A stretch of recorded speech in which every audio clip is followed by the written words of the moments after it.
All right. I guess we'll just get started, and for now, we just chop it up, Johnny.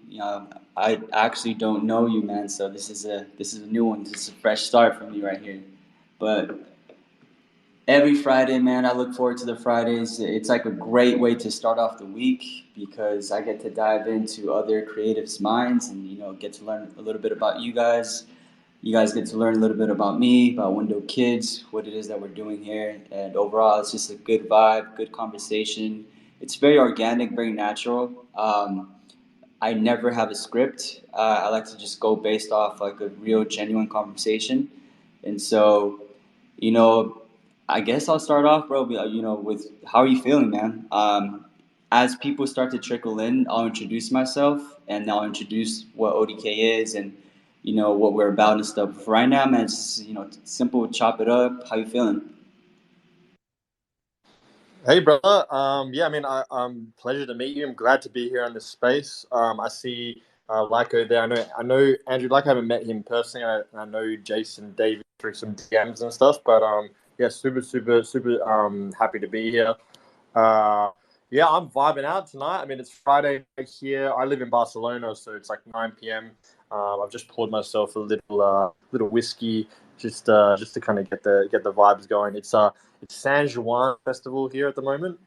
Um, it's like a celebration. So I've been living in Barcelona for maybe the last year or so, and once a year, I think they celebrate the patron saint. But basically, one day of the year, you just let fireworks off all day and all night throughout the city. So I have like what basically happens throughout the day. You slowly start to hear them kind of popping off here and there. Come nightfall, it's just going to be pandemonium. So I'm looking forward to having a couple drinks with you guys, chopping it up, talking art, all this kind of stuff, and then I'm going to go down to the beach and watch people launch some fireworks into the air. So it's a great Friday night for me. Man, that sounds like an outstanding Friday night, man. Let me join you. I'm over here in Mexico City. I'm originally from California, but we got a whiskey man over here, man, and that's actually my favorite drink as well. I like to just sip on it on the rocks. So, man, I wish I had some. I actually have a coffee right now. It's 1 p.m. for me, so a little early to start, but all good. You can go ahead and sip on for me. But that's awesome, man. Sounds like I need to be in Barcelona. I was actually just there last year around the fall. I went for like 2 weeks. It was my first time, and man, I freaking loved it. It was amazing. Definitely would go back. Yeah, it's a gorgeous city. I mean, I'm originally from Australia, so they've been living here. Also, as well, as you said, it might be too early in Mexico City, but as you can see already, it's 5 o'clock or even 9 p.m. somewhere in the world. So it's never too early, mate. It's never too early. But but I will give you one story from San Juan from last year that's like kind of makes me laugh. So again, I'm from Australia, so we do have fireworks, but you can't like buy them like similar to like the US. The US has like Fourth of July, so everyone can buy them at they can buy them recreationally, I guess. So my little cousin was actually over here for last year's San Juan, and we just all we wanted to do was just let as many fireworks off as we could. So we found like a fireworks store.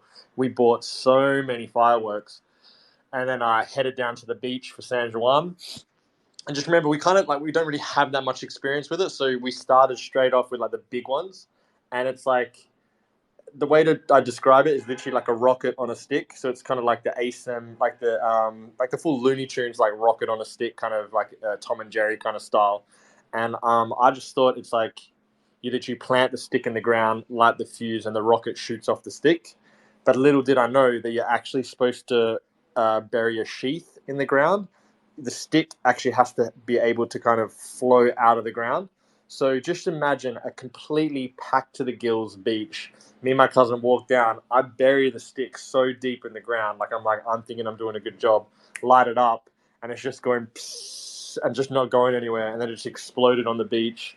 A few people got hit with some kind of like harmless fireworks shrapnel, and we got a few dirty looks. But yeah, from after that, we knew how to go about it. But yeah, it was pretty funny at the time. Sounds like a great time, man.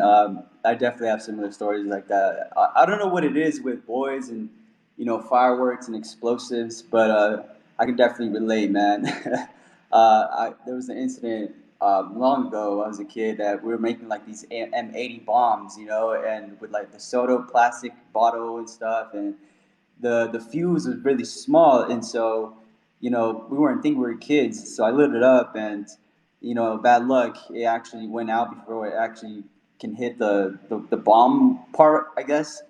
And then I was like, you know what, dude, like it's not worth it. It's too small. Like it's too dangerous. And my friend was like, nah, bro, like we gotta do it. He lights it up, and of course it explodes like right there, right by his face.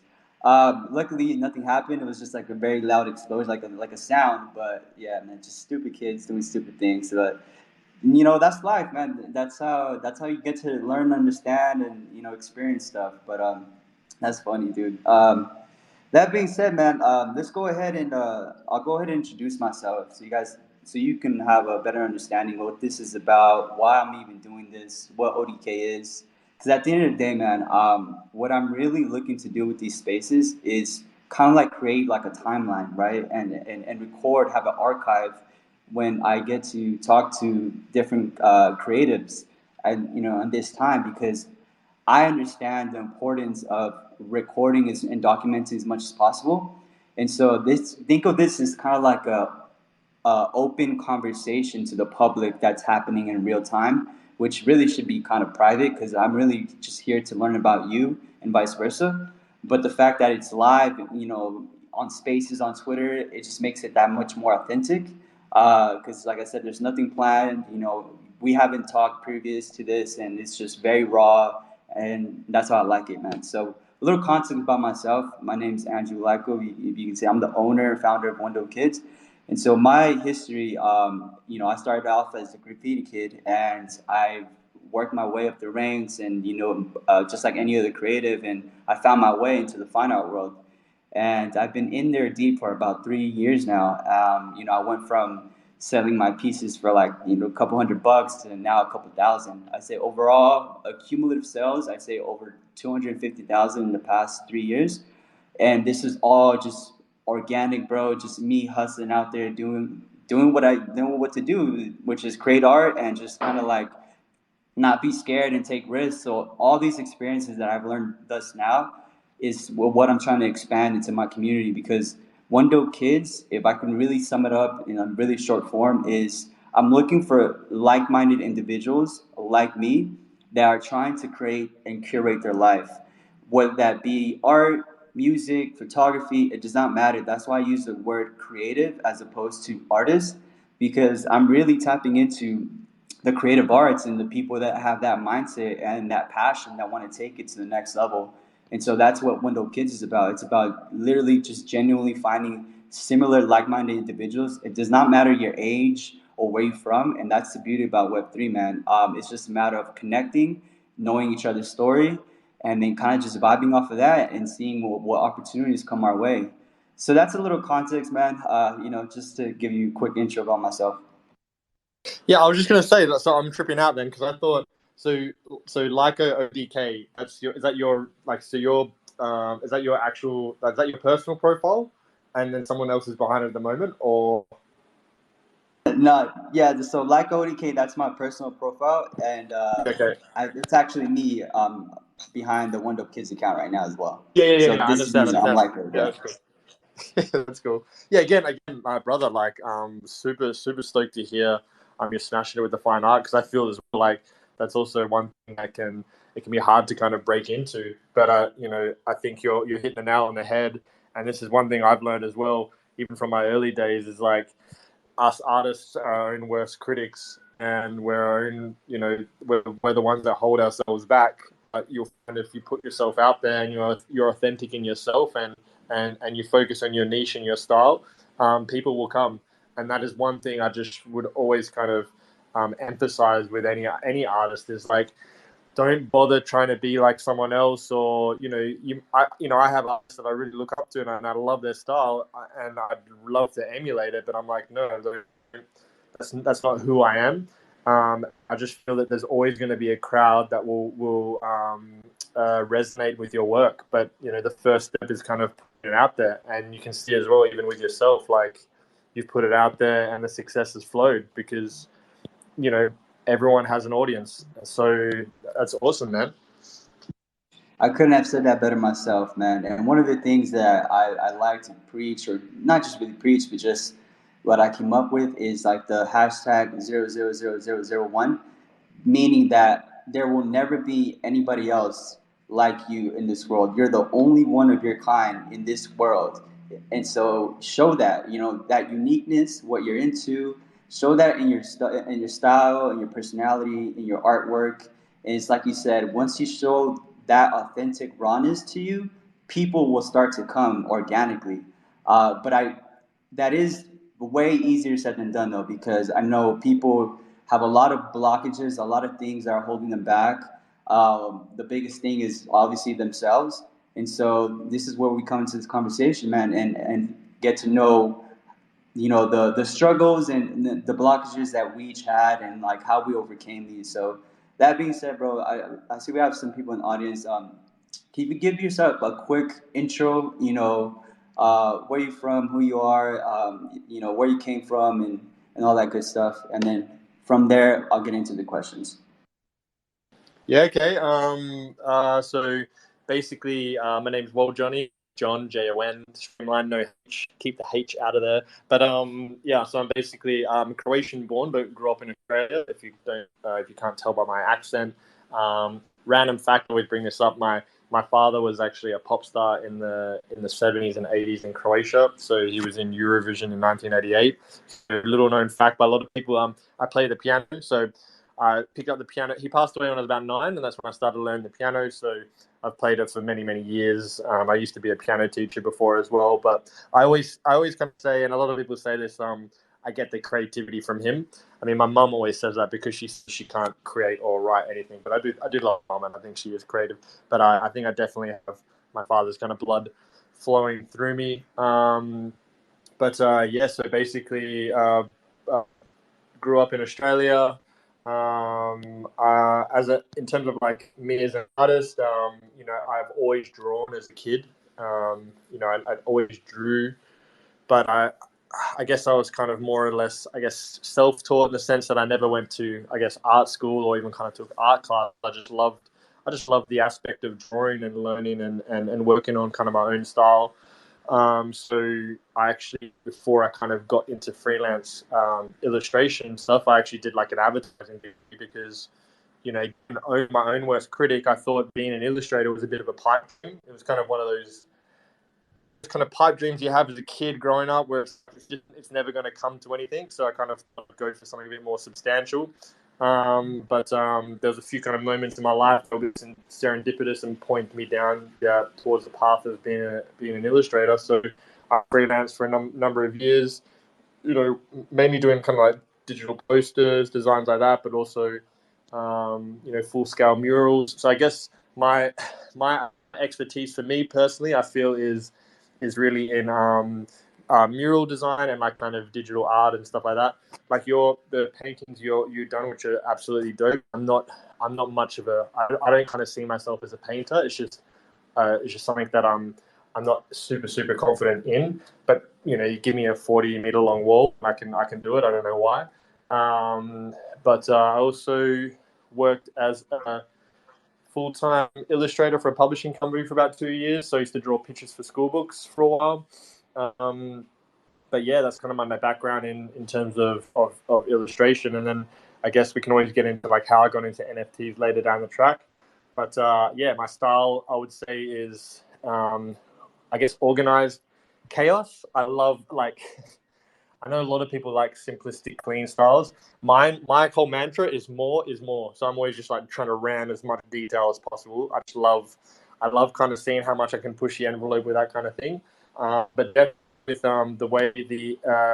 the way kind of the NFT space has gone and the projects built here, I really feel I'm myself because I love the kind of psychedelic based style of my work now. Because again, I am a psychonaut myself. I love psychedelics. I mean, our project champions that not just from an educational aspect and the therapeutic benefits, but from a creative style. I love, I guess, drawing whilst on psychedelics and stuff. Not all the time, guys. I don't do it all the time, but I do find those times that I do, it really does unlock stuff. But yeah, I'm all about bold colors, intricate details, and crazy, crazy characters. But again, this is one thing. Like I will say, even even with coming into the NFT space, launching our project, which is a psychedelic based project, which is something I'm super passionate about. I was still kind of tentative about doing something like that because again, psychedelics it still has a stigma. It's still an illegal substance in a lot of places. And it still has that stigma carried over from like the 50s and 60s.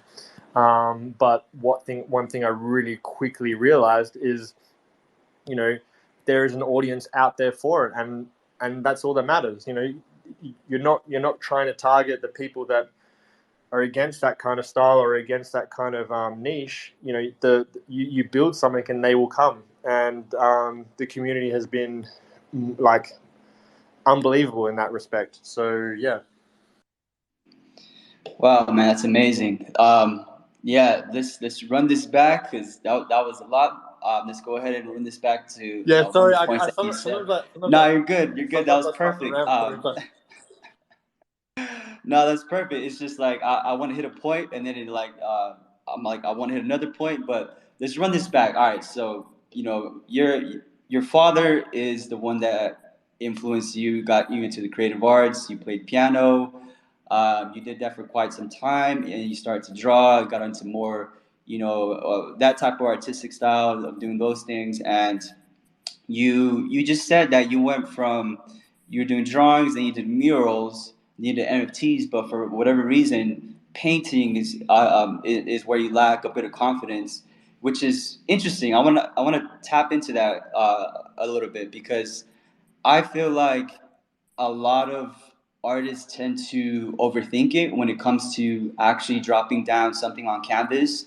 I myself have a graffiti background, right? I started writing at the age of 13, did bombs, murals, and stuff like that. And for me, I realized that painting was like I don't know. It was a more intimate experience, right? It allowed me to really just take my time and really think about or just express myself onto a piece that I'm not rushed. I'm not feeling like somebody's watching me or I'm like, oh, somebody's gonna catch me or whatever. You know what I mean? Because when you're doing murals, you're exposed. People can walk around and see what you're doing, but when you're painting, you're technically like in a studio or in a room, and so it's really just you. Unless you let another person inside. But for the most part, I want to know why do you think you lack confidence when it comes to doing a painting? Is it just something that you're just not interested in, or something that is unfamiliar for you as a whole? I think the main thing is just also like the process of painting. So, like especially I've watched like time lapses and stuff, and I just feel it's the way you also visualize images. So I visualize images in kind of like a line art first and then color later. Whereas I feel like painters are working from like the color and the form first, and they kind of building it out of it. I've watched like time lapses of paintings where they're I just don't see how I don't see how I could broach the kind of subject. Like I don't visualize my images like that. I'm more I'm more like linear, so it's more like I see things in lines, like strict lines. Whereas I feel painters see things more in like shape and form. Like you see it more in like the shading and the way things are built out of it. Does that make sense? Like I feel No, yeah, it painters makes are total more sense, man. akin painters are more akin to what I would say is like a sculpture, like sculptor. You can like put down a base blob of color, like a block of marble, and you sculpt out of it by adding depth and shading and stuff like that. Whereas me, I see things in the strict outlines, and then I work my details in from there. So that's where I feel like I mean I also put like I've put brush to canvas before, and I just also don't understand the way some painters get the details they do with the brushes. Like I feel like I'm Homer Simpson on the with the fat fingers. Like I feel like I'm just this clunky. Like I don't know how you guys get those details in. and it's just like I feel like I need my fine liner, my like little pencil. I need it like sharpened to the tip. Whereas you guys are using this like massive like brush and somehow still getting the detail. So yeah, that's where I kind of see. That's where I see the difference. Okay. All right, and now to I wouldn't say counter, but to just add on to that because I think it's very interesting. And the only reason I'm bringing this up and even saying it is because I feel that it would help you, even though if you don't do anything with the physical pieces at all, as a form of a practice for your mind.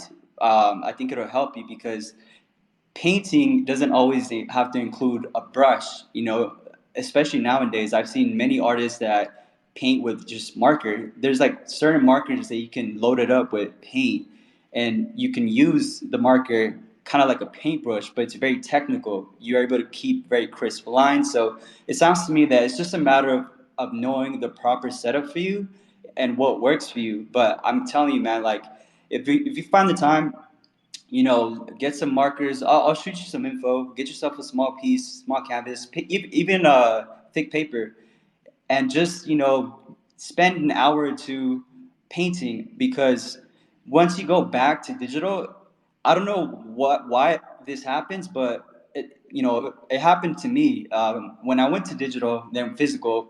I noticed certain changes, and then when I went back again, I noticed certain changes, and it was just like very interesting to see that because I went from being so tight and technical on an iPad and then back to being more free and open on a physical piece. It allowed me to become faster, more technical, and overall, like my vision got better. Like my perspective changed a little bit. Like it got wider, if that makes sense. So I think when it comes to you, especially because you're into like psychedelics and stuff, I'd say play with that combination of like just doing it for fun and just trying to see, for instance, okay, what kind of brush do I actually like, or what kind of marker do I actually like, and just experiment with that. You don't have to do anything with it, but just that process will do you so good, bro. Like I'm telling you, um, you should definitely attempt that. No, I 100% agree, and I also like I've seen similarities where, for instance, okay, even with our first, like I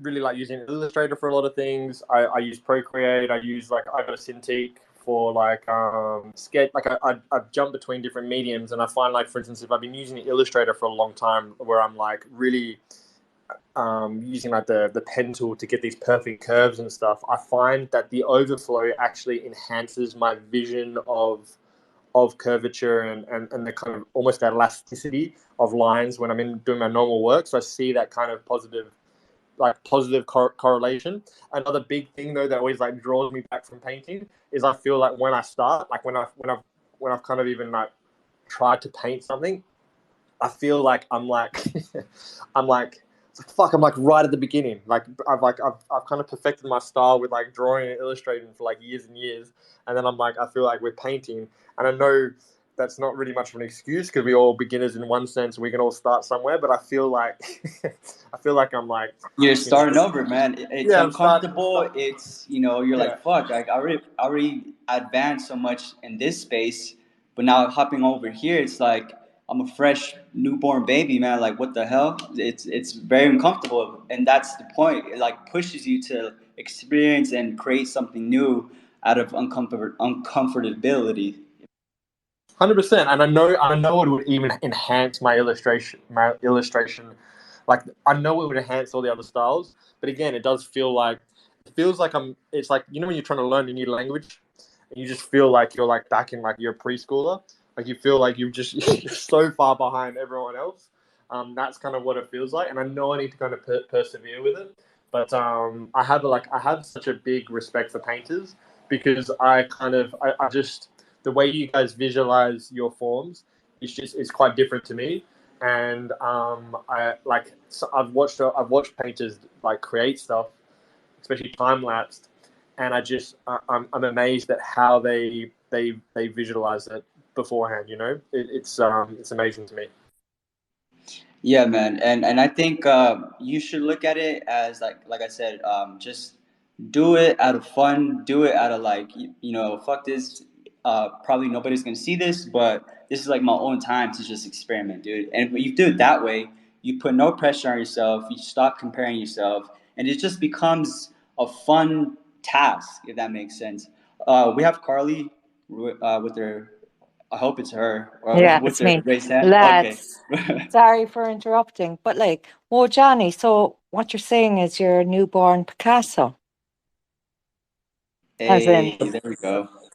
I'm a newborn pup. seriously. You kind of rugged a little bit, Carly. You said newborn, and I didn't hear the rest of it. I don't know if you're making a joke or I might have caught the wrong end of the joke. She said you're a newborn Picasso.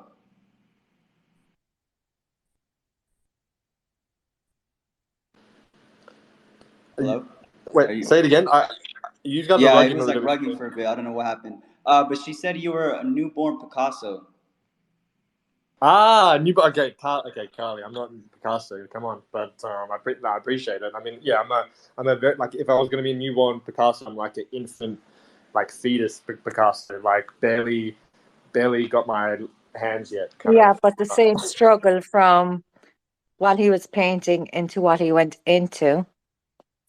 That's very true. Because when Picasso started off, it was very realistic. He was painting people.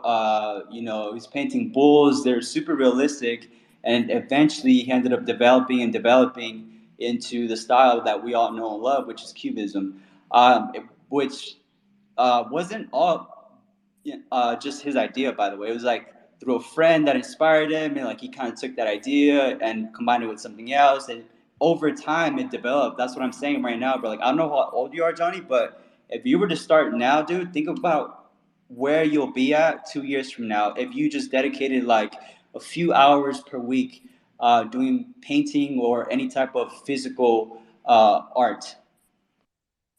Yeah, 100. I do understand that. I'm 34 years old, so just in case, I don't know if that's like old for people or middle or I don't Bro, know, young, dude, young.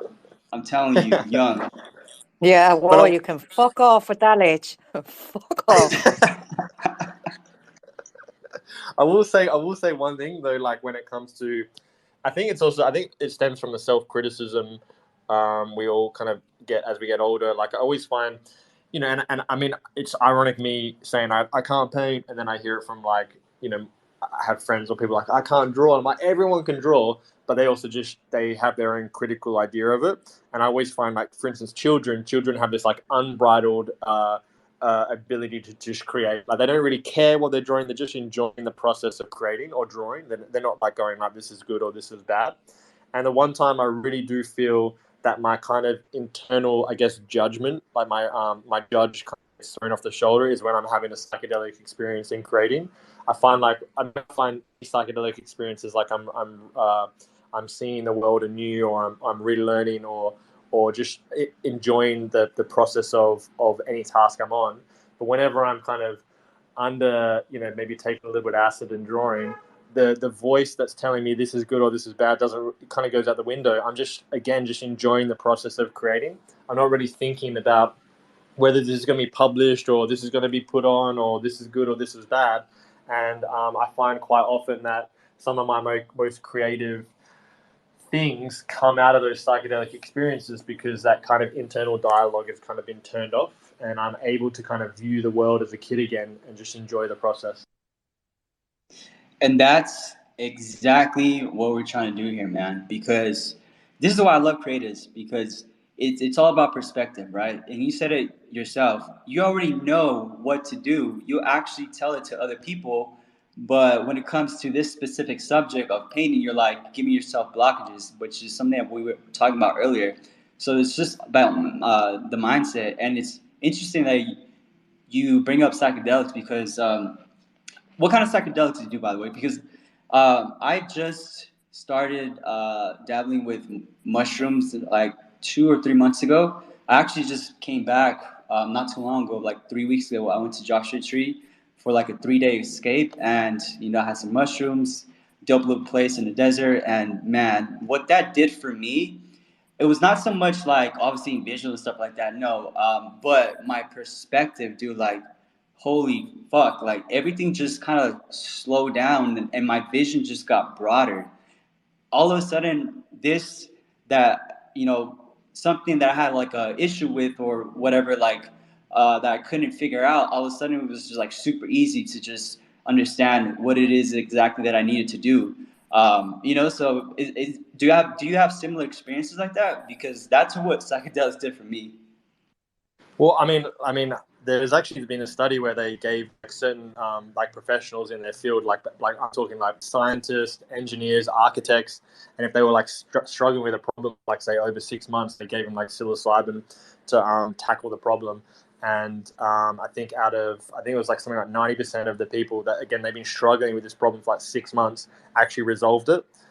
Because the psychedelic experience allowed them to kind of tap into this like unconscious data and view things a little bit differently. But I won't go down that rabbit hole because I can go down that rabbit hole pretty hard.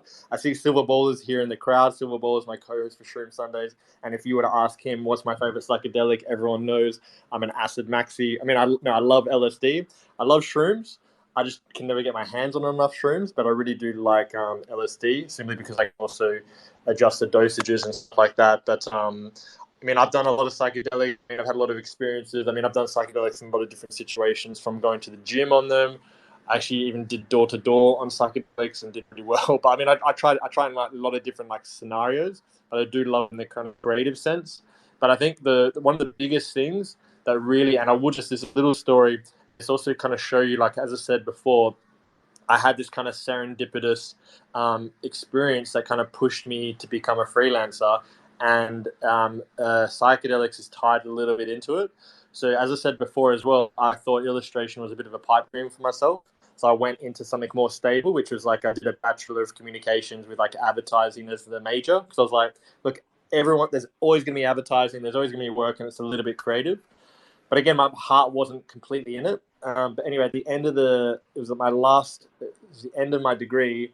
I was part of like a global, it was like a competition, an advertising competition, and they wanted me to be creative director. But I didn't want to do it because I did it last year, and it's like if the campaign's not good and you don't win, you just did all this extra work for nothing. But I really did resonate with the campaign brief. It was like for Canon cameras, they give you like a $60 million fictional budget, come up with a game-changing campaign. So I won't go too deep, but like cut a long story short, I didn't know what to do with it. My friend was going to England, and I had the house to myself. So again, I was 21 at the time. I had the house to myself. So we just came and tripped on acid for his last weekend. And after, we just fucked around, he went home. I'm lying in my bed. All of a sudden, the idea for the campaign kind of came to me. I wrote down some notes, drew a few pictures. Next day, turned those notes into a campaign. It was based on Stanley Kubrick's 2001 Space Odyssey. So instead of tools to conquer, it was creating tools to create. And we ended up winning. So we won, we beat Asia, Africa, America. We got flown to London. We presented to Canon cameras in the Oriental Mandarin Ballroom. There's this huge award. They're like, look, you can work in any advertising agency you wanted. But just before that, I'd created a website for my designs, because my friends were like, just create a website. I landed my first job for a car dealership, a mini car dealership near to my house. And basically they gave me a whole mini Countryman, and they let me cover the whole thing in my drawings. So it was like 70 hours, literally me with a marker, just covering this like mini Countryman. It went on display at this like auto show on this revolving podium, and I'm drawing while people are like coming around. And another thing there was also people's reactions. Like people, like I was so nervous about putting my stuff out there, but the reactions were so positive. And that's when I was just like, well, I was like, fuck it. I was like, actually, this might not be a pipe dream. Like, I actually could make something of this. And I was like, well, look, the advertising can fall back on, but let me see what I can do with it. And again, I will say as well with the psychedelics, like, I don't want people to think that psychedelics is like that movie Limitless, where you take the drug and everything and blah blah blah. Again, even that thing I was saying before, you do have to have some kind of internal knowledge of your subject. So you're not going to take it and suddenly become an architect or be a chemical engineer. I feel like I feel like what it does is actually just show you more of who you are. Yes, 100%, 100%. It really taps into your essence, and it also uh, accesses subconscious data. It really does access that subconscious data and allows you to view it differently. Yeah, I mean, from there on, I've pursued a career in art, and I haven't really looked back. So, yeah. No, that's awesome, man. We're actually similar age. I'm 33, but dude, it sounds like your journey has been just a roller coaster as it should. That's how you learn. That's how you get your experiences. But the fact that you took art to that level and just kind of kept going and kept adapting it. Like you did other things outside of just doing art. Myself likewise, and it's just all the different things that we end up doing in our lives tend to build up a certain skill set that we don't even know are going to become useful in the future. And so now, we're in Web3, which obviously is a very experimental place. So let's talk about Psychonaut 8th Division. I want to learn a little bit about it. I know nothing about it. All I can see is that the art is fucking amazing. So give me some context, not in like the Web3 terminology, but more so like what's your guys' perspective? What's the reason for having this community? What are you guys about? Like, what's the energy like? Yeah, okay. I mean, what I can show you is like how I kind of got into it. So, as I said, like I was working as a full time illustrator for a publishing company, and then I actually got fired from the job because I do print on demand T-shirt designs, and I got really obsessed with it. Like I started just pumping out designs like when I was getting home and blah blah blah. And I started doing them at work, and I kept all the files at work, and I found them. And I'm like, you can't be doing this on work time. They got rid of me. But it was kind of like a blessing in disguise because yeah, it was. I mean, I loved what I was doing. I was drawing every day, but I also was just never going to rise there. I was always going to be like just it was. I would have got comfortable there. So yeah, I went off for a bit of a trip, and then I came back. And I'm from Perth, Western Australia. It's like the most isolated city, and it's just really hard to find like full time, I guess, artist work there. So I actually fell into sales. So I complete something completely different because it was like there was good money in it, and it also allowed me to do a bit of freelancing on the side. I worked my way up to be like a state sales manager for the East Coast. So completely different, but it gave me this huge, like a completely different skill set, which I feel as well when it comes to art as well. Sometimes it's not necessarily the art; it's also the marketing, which is unfortunate, but it's also part of it's also part of the kind of the process. And then before I got into NFTs, I was with my partner who was a French girl. She used to work with me, and her mother passed away in the midst of COVID back in France. So we're from Australia, where it's like fortress mentality, and she wanted to go back for the funeral, but they wouldn't let her back into Australia. So I decided, I was like, well, look, I really loved her. I was like, I'm going to quit my job. So I finished the last 6 months, come to Europe and try and revitalize my art again and just get back into freelance because I had a bunch of money saved up. And it's so weird. The Friday, on my last Friday, I get a call on the Monday from an old friend I used to knock around with who was deep in the space. I'd kind of seen NFTs, but didn't really understand it. And he's like, look, I know I know your art. I've seen it before. I think you'd be amazing for this space. He introduced me to a few other people, and they're like, look, we'd love to do something with you, but only something that you're passionate about. And they really gave me free reign. And that's when I was like, that's why I just had this vision. I was like, well, look, I love psychedelics and I love this kind of, I love creating psychedelic art, but it's kind of something I got to not necessarily like overtly show. So even when I used to work for the publishing company, I always used to get in trouble because I always I draw like the characters with these trippy eyes, and the guy above me would be like, yeah, that's really cool, John, but you just got to like just de-stone the eyes a little bit. I was like, yeah, no worries. But yeah, I was like, I just want to kind of embrace like the psychedelic nature, just go all out with like psychedelics. So yeah, we worked for a bunch of months, launched a project, huge success. The reaction was amazing. So we offer like educational aspect for psychedelics. We hold spaces every week. I do live drawings with the community where we collaborate each week. So I'll be drawing. They watch me draw like live, like in our Discord. We have guest speakers. We have a shaman from Peru. talking in our spaces before. We have like unbelievable knowledge.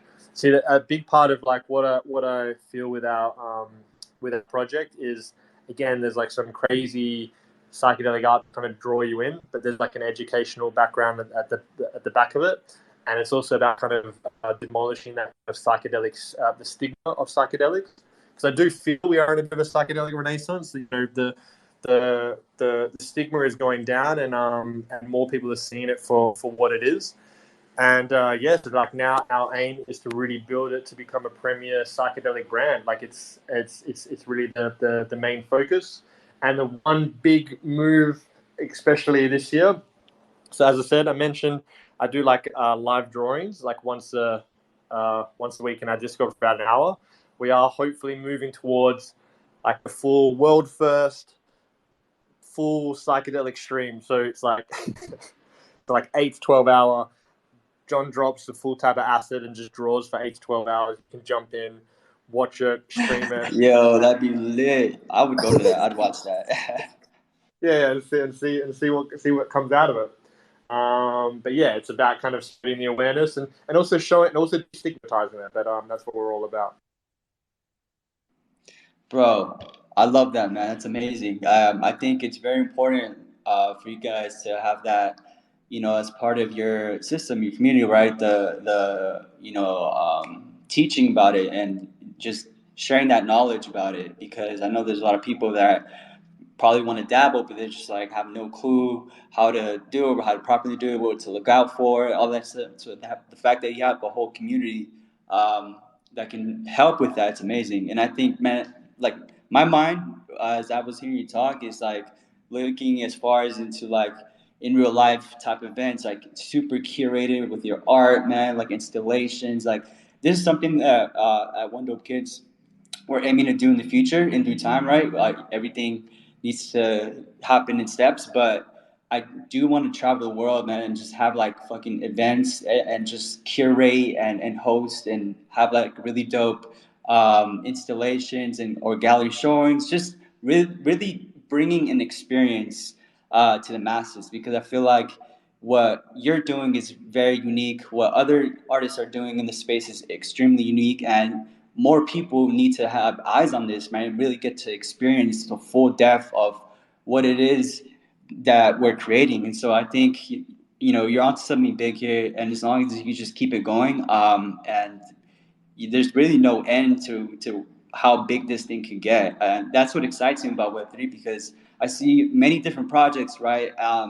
And they all have really cool, unique ideas, and the art is fucking fire, but at the end of the day, it's very hard to stay consistent and even just survive longer than a year. So it looks to me like you guys have been around for quite a bit. So that props to you for that, because I know it's not easy. But yeah, that's exciting, man. Like I'm telling you, I'm really seeing the full picture here, and I don't know if it's something that you're down to do in the future, but definitely host some type of in real life events, man. That'd be amazing.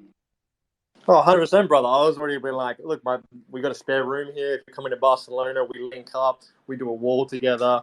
Like that's already in my head. So 100%. Like I would love that. And again, I think also again this also when it comes to NFTs, I think collaboration is key. It's really like it is the key to us all growing and us all kind of thriving. But I will just quickly just do a quick shout out, as you mentioned as well, some of the amazing guest speakers in the educational aspect. I see Clover here down there. I see Clover listening. Clover, part of our Shroom Sundays, just amazing, knowledgeable lady.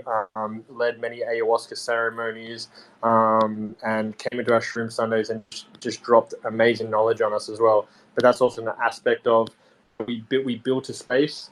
You build it, they will come, and we grow the community together. But I think the biggest things that I love about NFTs is, again, as I mentioned, like collaboration. The other one is like the community. I mean, the community is unmatched. Like it's the reception that I got as an artist here in this space has been 10 times more than I ever got in like a Web2 space, and I just can't thank I can't thank people enough more. I can't thank the community enough, because it also gives you the confidence to go out on a limb and try these new things. So as I said as well, I would never in a million years think about live streaming myself tripping on acid if I didn't have the community behind me, you know. But again, they give you that confidence to be like, again, I think fortune favors the brave, you know, and it's those things, it's those big moves that are going to be remembered, you know. And another one as well is like the pure freedom to express. I think that's the key. You know, when I was working for a publishing company, I'm drawing what they wanted to draw. You know, if I'm working for a client, I'm drawing what the client wants. Whereas with your own project and you're building your own thing, it's what you really want to do. You know? And again, you know, even as you said, like, look, we're still early. I mean, NFTs, we're still like, even the utility of how they're going to look and how it's going to be built, especially as the metaverse grows. I mean, at the moment, the people throw that term around metaverse quite loosely. I mean, ultimately, the metaverse is just, at the moment, really Twitter Space is us talking here and there. But when that really does kind of grow out, the people that were here early, all you guys here that are now here now, you guys are going to be the pioneers for tomorrow, you know, and we're going to be the ones leading the way. So I'm excited.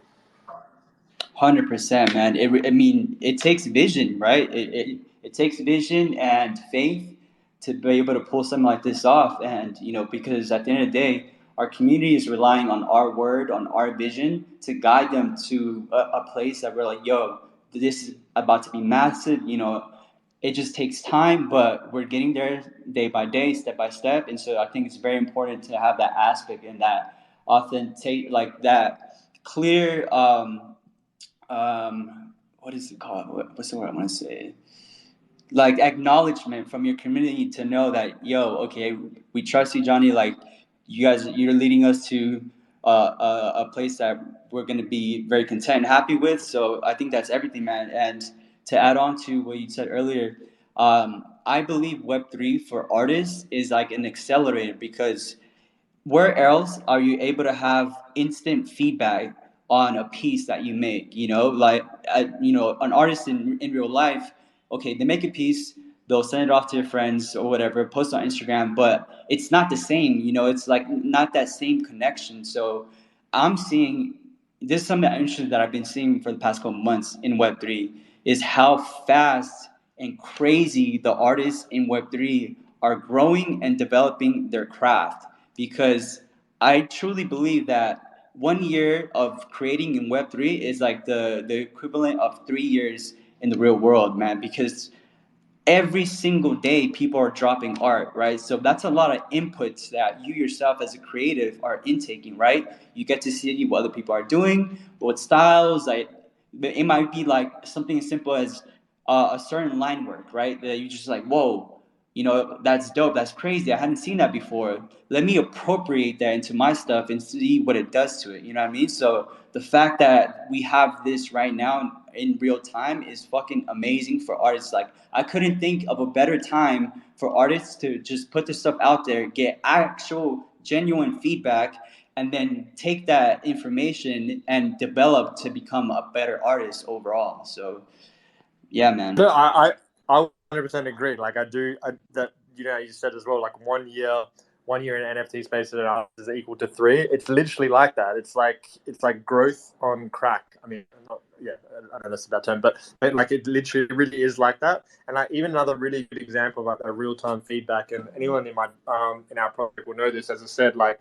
we do these like live draws every Thursday in my Discord, and it's been over the course of whenever I'm working on something. So I'll set like an hour aside. I'll be like, guys are going to be working on this particular asset or whatever it is, and people get in the chat and they watch. And this is an example of like actual real time feedback affecting the art. I'll be like, because I'm only one man, I'm only like one vision of creativity, and obviously I do get, I guess, like artist block. So I'll be like, guys, I don't know what color to make this. Should we go blue or green? People are like, green, or let's try the purple. I'll be like, should I add like this on this guy? Or like, what do you reckon, guys? Like 2 horns, 1 eye, 3 eyes. They're like this. Like people's reactions and their feedback are actually shaping the art. And that's what I love. That's what I actually do love about working in the community is I'm creating the artworks and the collections for the community, but again, it's the community's artwork as well, because they're the ones buying it and they're the ones invested in it. So if you can create things that they've also had a hand in, then the artwork becomes even more theirs. You know, it even becomes more. It's almost like they They become create. part of it. They become part of it, part of the process. And we even had one where we had 3-4 teams to come up with a specific like character within this dome, and we actually got them to kind of draw versions of it. And I took the winner, which was like the Utopia, and I basically put this like 3-headed chimera like in the dome, but it was from someone else's artwork. And I actually love that kind of stuff because they they can see the kind of process, and now they've got like a hand in it. So it's amazing. Bro, I think you're absolutely killing it. That's what it's about, connecting people, having people become part of the art. It's a beautiful thing to see and experience. Because at the end of the day, utility changes, man, products change, but your overall reasoning for doing what you do stays the same. You know what I mean? It's like there's only one Johnny in this world. So the people who are with you right now, to some extent, they understand that. So that's why they're here. Like they support you, they love what you're doing, and overall, they're getting a really good experience from being around you and your community. So, shout out to you and your whole community for showing up and just showing you love and vice versa. Carly, I see you have your hand raised. Yeah, sorry again. Silver balls. Was that you that won? Because then your name should be changed to golden balls. It was Silver. Silver's team was the one that So won you're golden the balls Chimera now, hat. not silver balls. Oh man, that's funny. Dude, this is crazy. I feel like this has been this space of like honestly felt like 20 minutes, and we're right at the 1 hour mark. So if anybody else wants to come up and ask a question or just simply say a statement, this is the time.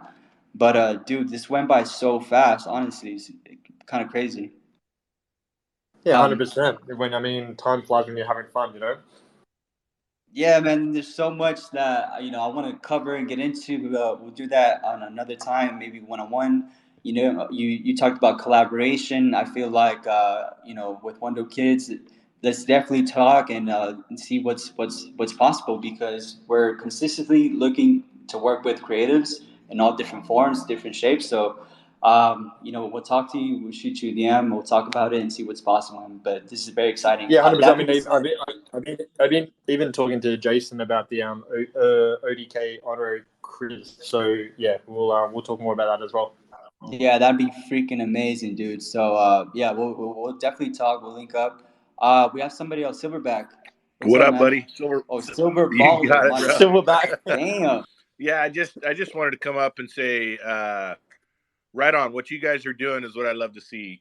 Trying to grow the NFT community, and even more than that, getting personal and sharing your stories and where you come from and where you want to go. I think that's really what it's all about for success, man. Even personal success, personal growth. So anyway, love you guys, man. Well, Johnny, good to see you out here every damn day, grinding away, bro, up in these spaces. I love how you make yourself available to everybody, dude. I also believe that's a way to make the world go round. And Carly, yeah, no golden balls, dude. No golden balls. Always silver baller. So I will, Yo, did we rug out? what up, baby? Yeah, I feel like we rode it a little bit. All right, we're good so now. I But will, dude, thank I you. will just sorry, we'll just quickly do a shout out to Silver Bowlers. So like Silver Bowlers within the pad community, he hosts Shroom Sundays every Sunday alongside me. He's an absolute legend. He's more of a Shroom maxi. I'm more of the acid maxi. So sometimes we butt heads. No, we never butt heads. But yeah, just a super awesome guy. And yeah, like I love. I wouldn't be able to do Shroom Sundays without you, Silver. So I'm always thankful that you're there alongside me. Super grateful, bud, to be up there with you. Thank you so much, man. I appreciate it. And yeah, his LSD maxi ass, I love. He's freaking great. He gives definite contrast, which is so nice. And it's not like I'm unfamiliar to the LSD. I just ended up gravitating towards mushrooms through throughout my life. I've just gravitated towards the mushrooms, to be honest with you. But I mean, I've had plenty of experience too, so it's just nice to see Jonny talking about his passions and his love, and I love shroom Sundays too, bud. I'm gonna have to join that, man, because like I said, I just started really dabbling with shrooms, and I do love it. I would say I like it more than smoking weed. So I don't know what it is about it, but it's just I'm having really good experiences. So we'll definitely like to tap in and learn a little bit more. So Well, we're I'll gonna hit you up. this Sunday we're gonna host one about like the perfect setting because one of our co-founders, she literally just went to a psychedelic retreat in Costa Rica last week.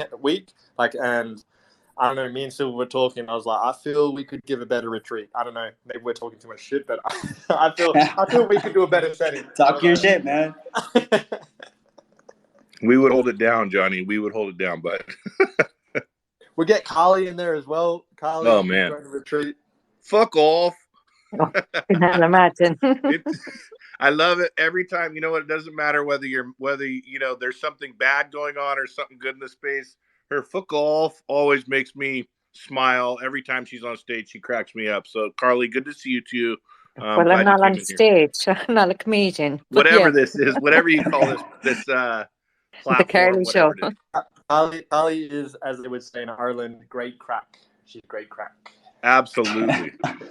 See, man, this is what it's about. This is why I love this space, because I came into this with no context, no idea who I was going to talk to. I just, I trust my team to tap into like-minded individuals, and bro, like all you guys seems like, I would definitely kick with you guys, have a great time. So, I'm super happy that we made this happen. Shout out to you and your community. You guys are awesome, and yeah, man, we're right at that 1 hour mark, so we're gonna start to close this up. But what a pleasure, man! Thank you for taking the time, Jonny. Oh, it was my pleasure, my pleasure, brother. And again, this is also why I think.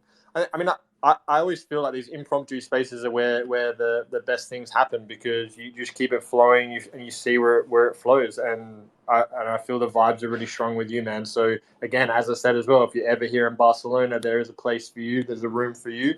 But we will definitely hit up and work on some collaborations as well. But yeah, it's been an honor to be here in this space. I'm probably going to finish my drink soon and then head down to the beach and watch everyone shoot fireworks at each other because, again, San Juan is in full force. I can hear them going off and our cat is just not happy. She's like hiding fully. But yeah, I'm not going to be touching fireworks this time because of like last year. But I'm just going to go there and just dutifully watch. Don't touch the cats either, Jonny. Hey, that's for another space, guys. That's for another space. Inside joke there. Man, yeah, absolute pleasure, and I'm definitely gonna check out you guys' community, learn a little bit more because it sounds like I need to be there, man. So much love to you, much love to Silver Balls, or Silver Baller, my bad, bro. All good. Carly, you cracked me up. Great statements when we came up here, and just overall great vibes. I'm really glad that you guys came up and came and kicked up with us One Dope Kids. So that being said. Hope everybody has a great weekend. I'm about to just go kick it and probably make myself a drink and relax because it's been a hectic week. But yeah, much love to everybody, and we'll catch you guys on the next one. Thank you, brother.